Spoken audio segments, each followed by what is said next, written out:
project this year is math. We've observed and realized that when we go to the washroom and then we go outside of the washroom, our classroom gets dirty. So we decided to make something that would help prevent it from happening. We talked with our teacher and we decided to make washroom mats with wool bedsheets and towels.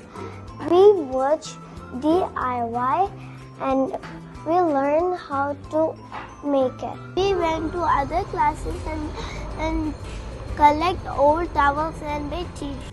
With that, we made mats and distributed to the classes. After our DFC project, our classroom was getting less dirty.